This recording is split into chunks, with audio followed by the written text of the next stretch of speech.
Hello, everybody. It's Uncle Gary, Crash Test Uncle, and this is episode 9. And today I'm going to kind of give an introduction to something that I want to engage in repetitively in the future about examining different ideas, crash testing philosophies, worldviews, opinions, theology, just fun stuff.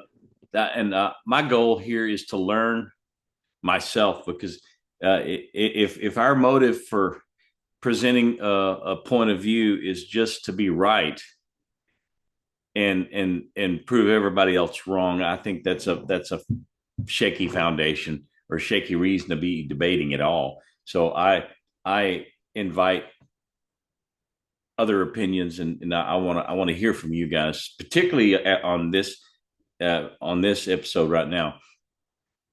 I'm I want to start asking some questions about current events, particularly like right now.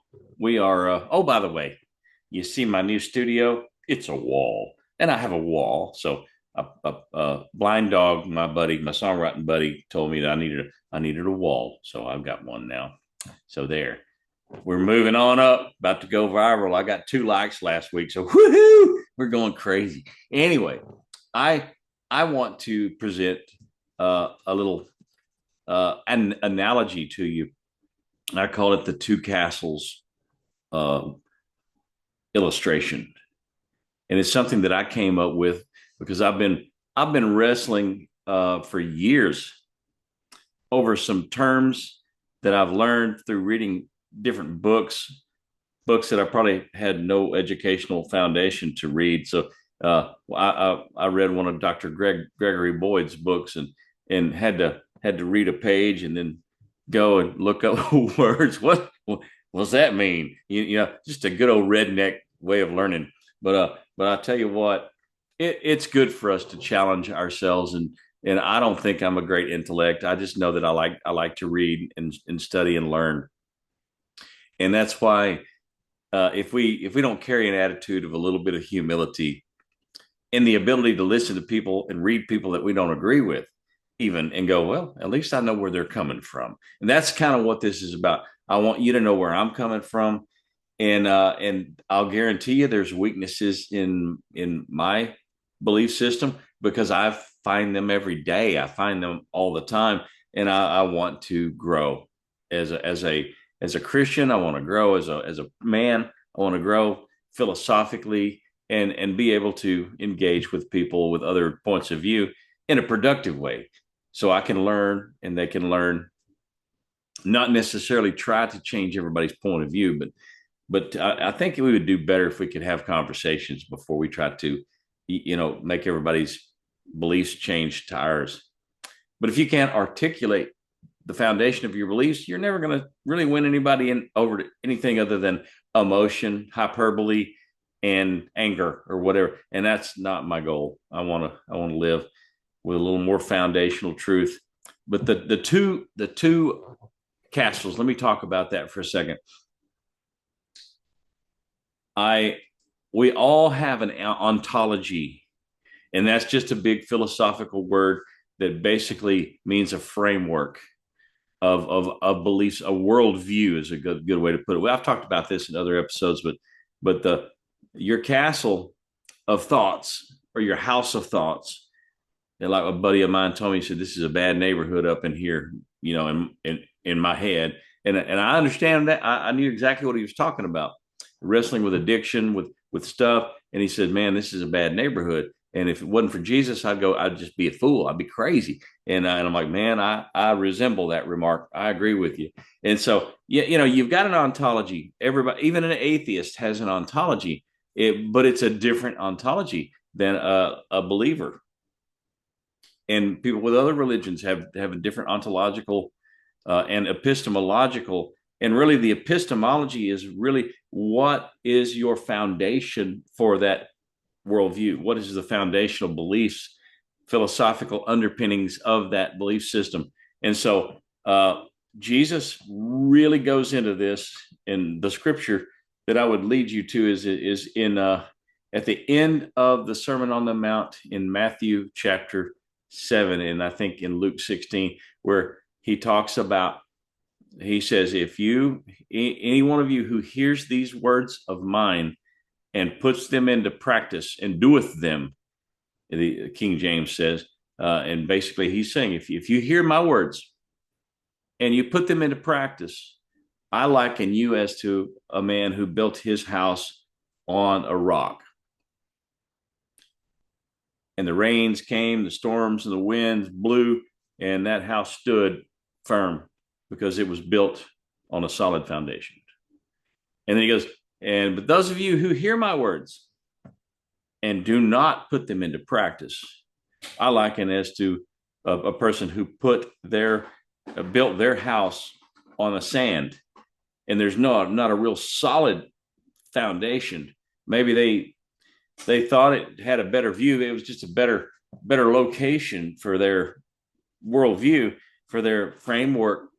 But that ontology is anchored on nothing solid. And he says, and you heard my words.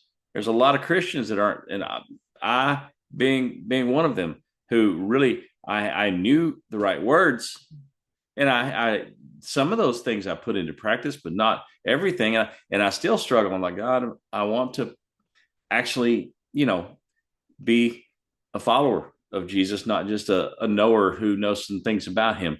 And that's a struggle that we all fight. I don't believe that we're saved because we do the right thing all the time. I think if it wasn't for his grace that he took our sin upon himself and died for us, there ain't no hope for any of us. And so there are people who believe in the Torah, that if they keep the Torah, if they keep the law of the commandments of God, then that's how they're going to get to heaven. But there's only one that did that. His name is Jesus, Yeshua. And if you're a Christian, your Savior is a Jewish rabbi. And you may not know that. I grew up in church, and I don't want to be hypercritical of the church I grew up in, or the world that I'm, because the Baptist world, where it's what I grew up in, their churches are as different as there are numbers of churches. I mean, their polity is it just depends on the church. They might have a different point of view. Some are more Calvinistic, some are more Arminian, and they've got a lot of different things in between. And really, I was never taught the Torah. I mean, the Old Testament was kind of a background story. We had Bible stories about, David with a slingshot and Goliath, and they make it like Bible stories, but not really Bible history.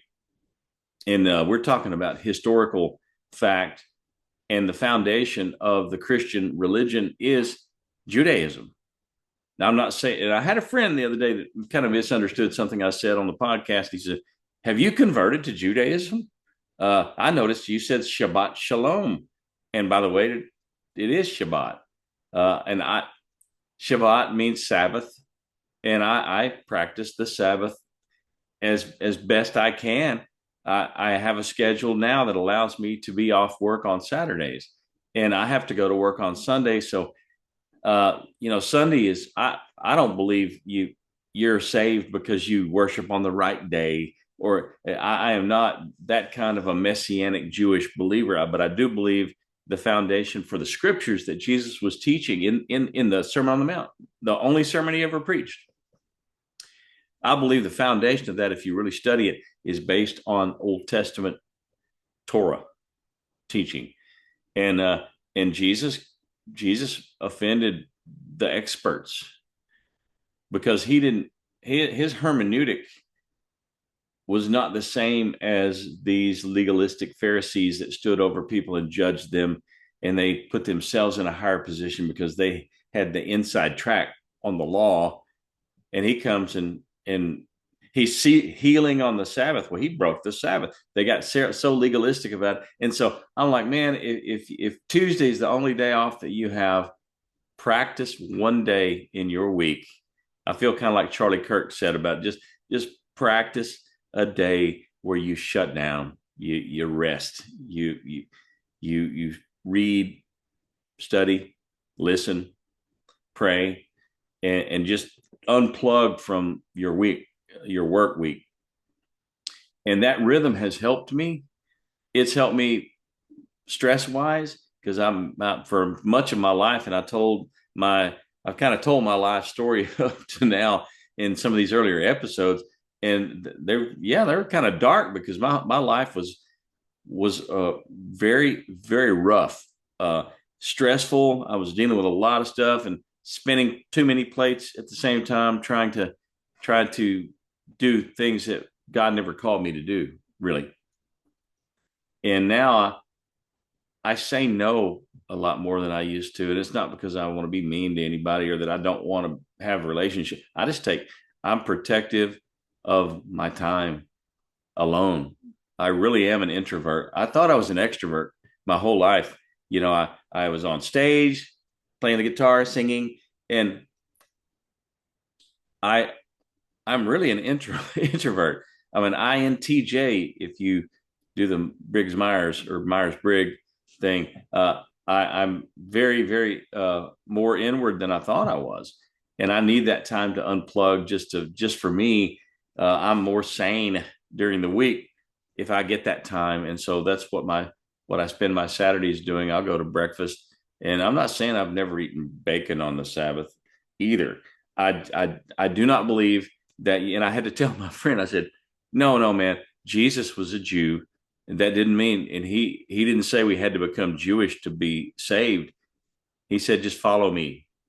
But that, I don't think like some Christians that you just extricate the church from Israel. And well, Israel, that's old story, but that's just the old stuff in the Old Testament. Now it's the church. When the Bible, and I've heard pastors say this because I grew up with some ignorant teaching. When you see Israel in the Bible, that's talking about the church. All right. And if you believe that, I'll challenge you on that. I will not call you a poopy face, and we will not be friends anymore, because I really do have a lot of friends that are highly Calvinistic, which I am not. I don't believe everything is predestined. I believe man does have free will. And you can believe what you want about that, and we can still be friends. I know you love Jesus, and I love Jesus, but I don't. There's a reason that I don't believe that, and I believe that God uses everything in history and in our lives to point us to Him, to Jesus, to Yeshua. That's what the Jewish name for Him is. But you don't have to. You don't have to be more Jewishy than somebody else to be, in the know. There's no secret knowledge that you can possess to really have the right beliefs. It's the seeking of God. And so, in my view, the castle over here on the rock, Jesus would be the chief cornerstone. If you've ever been to Boston, Salem, up in Massachusetts, all those old buildings, they have a cornerstone, and they're built and they've lasted centuries. So maybe there's something to that. And Jesus is the cornerstone of your faith if you're a Christian, if that's the worldview. But you can't fully understand what Jesus taught if you don't understand the Jewish context in which he taught. He was a Jewish rabbi, and he was speaking to Jews. And Paul, who was a leader of the Jews who murdered Christians for preaching Jesus, Jewish Christians, by the way, Jewish believers. And at one point, that was all the church was. It was just Jews who had been converted. And Paul, converted. And Jesus on the road to Damascus just appeared to him and said, "Why are you persecuting me?" Read the book of Acts. There's some great thing. If you understand the history, the Jewish history, and the Jewish customs, the festivals, you don't have to memorize them. You don't even have to celebrate them all. I'm just thinking it's good to study and learn those things. You might be an Episcopal priest, or you might be a Baptist preacher. Study that and learn from it, because there's so much, I think, that we can learn. I listened to Pastor Rabbi Greg Hirschberg, Beth Yeshua congregation in Macon, Georgia, one of the best expositors of scripture I have ever heard. And he's a New York Jew, so he talks like this, but I love the guy. And I've learned so much from him, just in how to respectfully handle and approach the Word of God and to seek God. And not everybody has to be the same.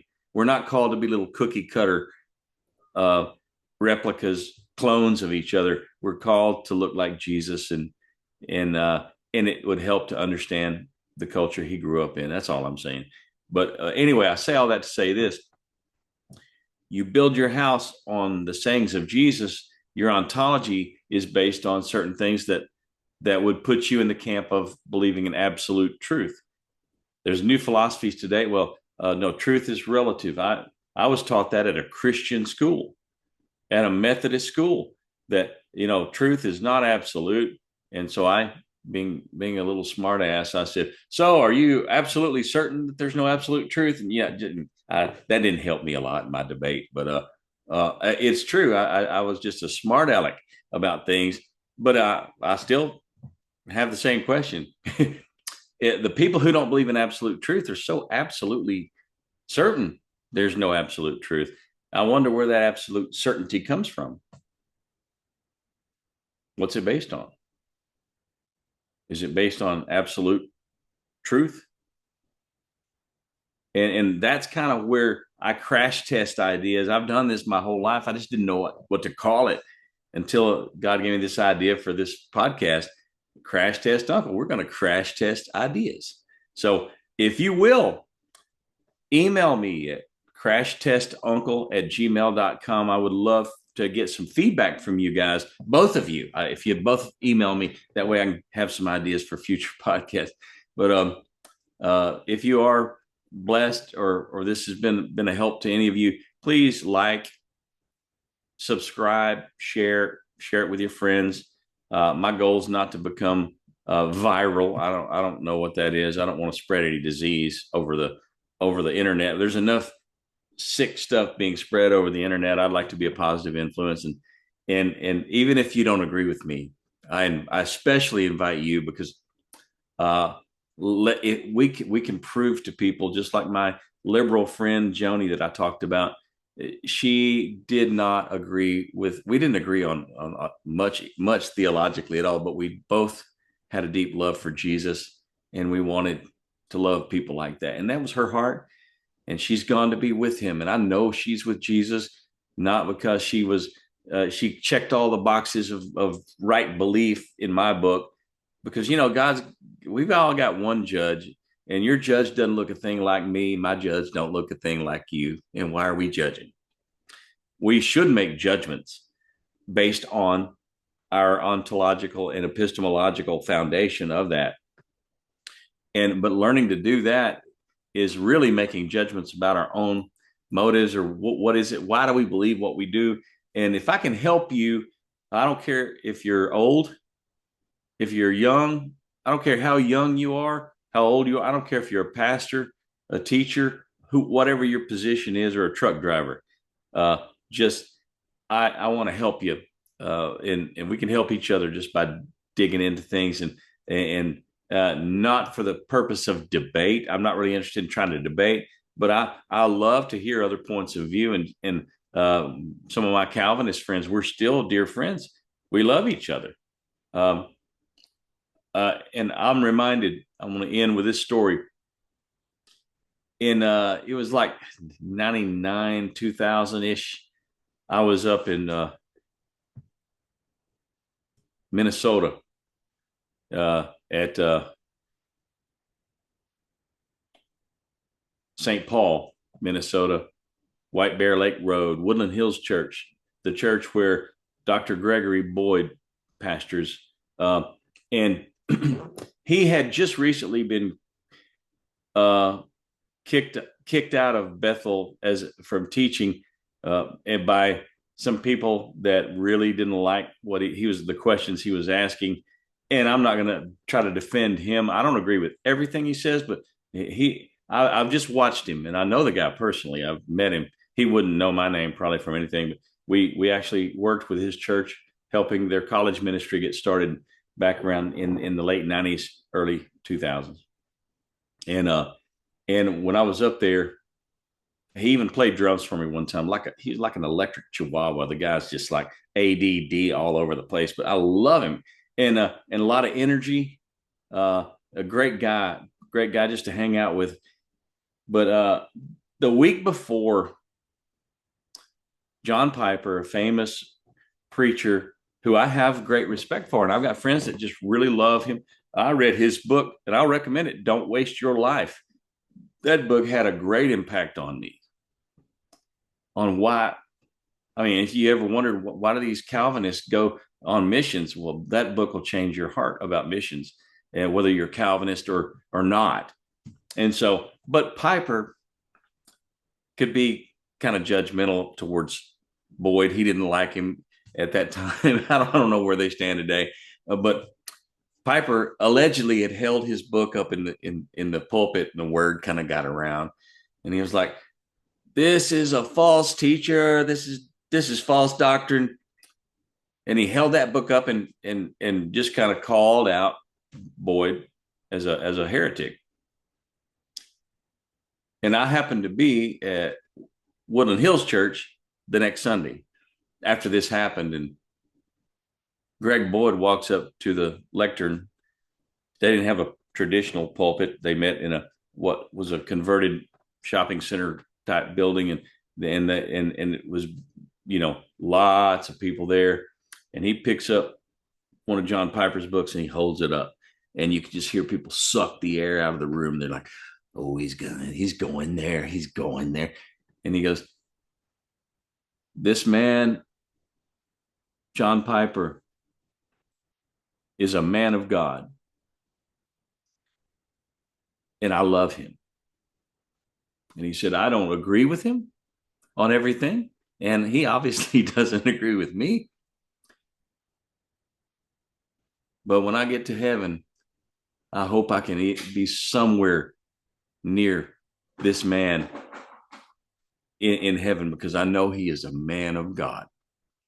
Now, folks, I know you might want me to trash him or say something negative about him.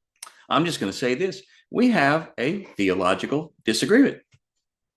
I don't agree with him, and he doesn't agree with me. And I love to debate and delve into why I believe what I believe. And I love that man. And so if you're going to trash this man, John Piper, in my church, I want you to leave, because this is not that kind of church. We're not going to go throwing stones at anybody just because they don't like what we believe. And man, that changed my perception of Boyd. And I believe I could have a conversation with him and just even challenge something that he says and go, I don't understand that. And I do know this. I would get an honest, thoughtful, loving response from him. And from that example, even if I'm not arguing the same theology, because I don't rubber stamp my theology based on one pastor, but he had a real influence on me reading, studying, reading people I don't agree with. That's where I came up with Paul Tillich, Rudolf Bultmann, some of these theologians that the progressives love. And we'll do some crash testing on that. There's a lot of ideas, and I want to hear from you guys. The crashtestuncle@gmail.com, and just kind of throw some stuff out there. We can do Marxism versus capitalism, whatever. I would love to. My goal is not to be real political, but I think you can discuss things like abortion,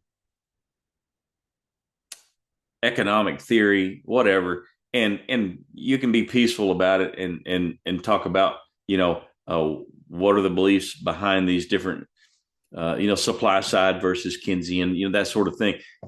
I think it's healthy, because it helps us to dig and learn more about why we believe what we believe, and because what we have in culture, you just turn on the TV and you've got one castle up here on the rock. "Oh, I love the rock. It's very good. The weather's bad. I'm not worried." And then there's a castle on sinking sand going, "Oh, but you'll understand, I've got a great view down here." Well, from my vantage point, your view is about to be underwater because you've never heard of the tide. And anyway, I can just hear the castles arguing with each other. And every time you go get on the internet, there's another reel, there's another thing trying to provoke anger and fight with a different point of view.